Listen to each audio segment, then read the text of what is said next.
नमस्ते, मेरा नाम है राधिका और आज हम देखने वाले हैं 8th स्टैंडर्ड सोप्या मराठीचा मराठी पाठ्यपुस्तक की 8 नंबर की जो पोयम है दीपपूजन उसको आज एक्सप्लेन करेंगे। तो चलो वीडियो को शुरुआत करते हैं। तो सबसे पहले देखते हैं कि दीप पूजन का मीनिंग क्या होता है। तो उसका मीनिंग होता है दीपक की पूजा या दिया की पूजा। एक पंक्ति मिनमिनती उजळून टाकते अंधाऱ्या राती। यानी एक छोटा सा मिट्टी का दिया, दिया को क्या बोला है पनती, टिमटिमाते यानी मिनमिनती हुए अंधेरे रात को रोशन कर देता है। यानी एक पंक्ति या एक छोटा मिट्टी का जो दिया होता है उसके अंदर इतनी ताकत होती है कि वो अंधेरे को दूर करने का काम करता है। मंदिरात झुलतो लामन दिवा म्हणतो सर्वांना सुखी ठेवा। मंदिर में लटकता हुआ जो पीतल का दिया है उसको क्या बोला है लामन दिवा। झूलते हुए ईश्वर से प्रार्थना करता है कि सभी को सुखी करे। तो लामन दिया जो है वो क्या काम करता है, तो भगवान से वो रिक्वेस्ट कर रहा है, प्रार्थना कर रहा है कि सबको भगवान सुखी कर दो या खुश रखो।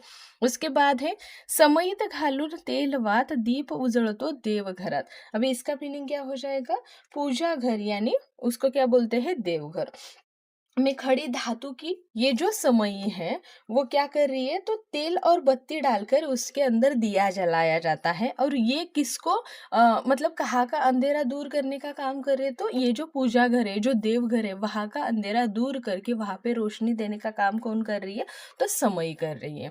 फूलवात घालून तुपाचे निरांजन मुलाबाळांचे करूया औक्षण। घी के दिए यानी निरांजन में फूल बाती की बत्ती डालकर बच्चों की आरती यानी औक्षण उतारी जाती है और उन्हें आशीर्वाद दिया जाता है। यानी उनको लंबी उम्र मिल जाए इसीलिए उनका क्या किया जाता है, औक्षण किया जाता है। तो वो वाला जो निरंजन, वो वाली जो बत्ती होती है वो किसकी होती है, तूप यानी घी का निरंजन या बत्ती होती है। उसके बाद आएगा संध्याकाळी दिवा तुळशी पाशी आरोग्य मागूया घरादाराशी। इसका मीनिंग क्या हो जाएगा, शाम के समय तुलसी के पौधे के पास दिया जलाकर पूरे घर और परिवार के लिए अच्छे स्वास्थ्य की कामना की जाती है। तो शाम के समय तुलसी के पास दिया क्यों लगाया जाता है, क्योंकि सबकी यानी इस घर और घर के रहने वाले सभी की हेल्थ अच्छी हो जाए, ये इसके पीछे की वजह होती है। चिमनी कंदील रॉकेलचा दिवा गरीबाच्या झोपड़ीत उजेड हवा। तो इसका मीनिंग क्या हो जाएगा, चिमनी लालटेन या केरोसिन का दिया ही क्यों ना हो बट एक गरीब की झोपड़ी झोपड़ी में भी रोशनी होनी चाहिए। तो चिमनी का मीनिंग क्या हो जाएगा, उस जमाने में केरोसिन से चलने वाले जो दिया थे उनको चिमनी बोलते थे। कंदील, कंदील का मीनिंग होता है लालटेन एंड रॉकेल यानी केरोसिन का दिया। तो वही दिया क्यों ना हो बट हर गरीब की झोपड़ी में रोशनी होनी चाहिए, इसीलिए उनके यहाँ पे भी एक दीपक हमेशा जलना चाहिए। प्रियजनांची येता आठवण दीप लावणी करूया स्मरण। तो इसका मीनिंग क्या हो जाएगा, जब भी हमें अपने प्रियजनों की याद आती है हम दीप जलाकर उन्हें याद करते हैं। स्मरण यानी याद करना। तो हमारे से कहीं दूर चले गए हैं, अगर उनकी हमें कभी याद आती है तो हमें क्या करना चाहिए, उनके नाम का एक दीपक जला के उनकी क्या करनी चाहिए, स्मरण यानी याद करनी चाहिए। सीमेवरती सैनिक लढती त्यांच्यासाठी लावूया अखंड ज्योती।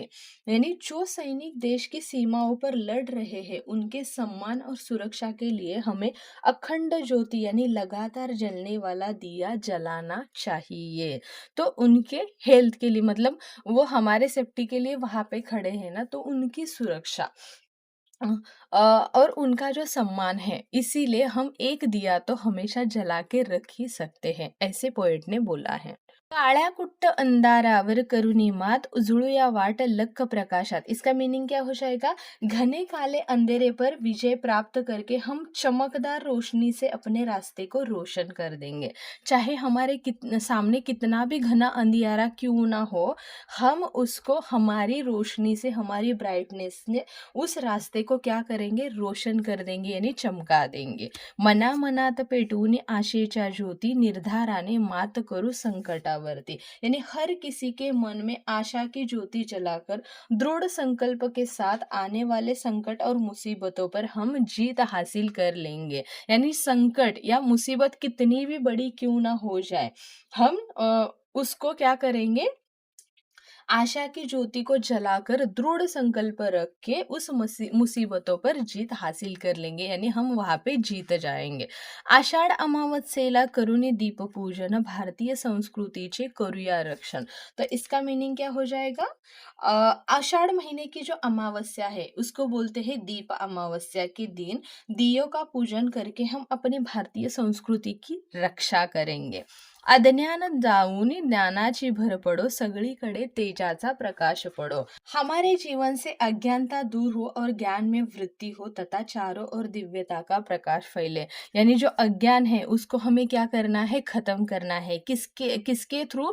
तो हम और बहुत नॉलेज ले लेंगे, यानी ज्ञान के थ्रू हम इस अज्ञान को क्या करेंगे? हरा देंगे. इस तरह से आपको ये पोयम दी है. होप कि आपको ये पोयम समझ आ गई होगी. अगर आपको मेरे वीडियोस अच्छे लग रहे, समझ में आ रहे, तो चैनल को लाइक, शेयर एंड सब्सक्राइब कर दीजिए. मिलते हैं नेक्स्ट वीडियो में इसके क्वेश्चन आंसर्स के साथ. तब तक के लिए बाय बाय.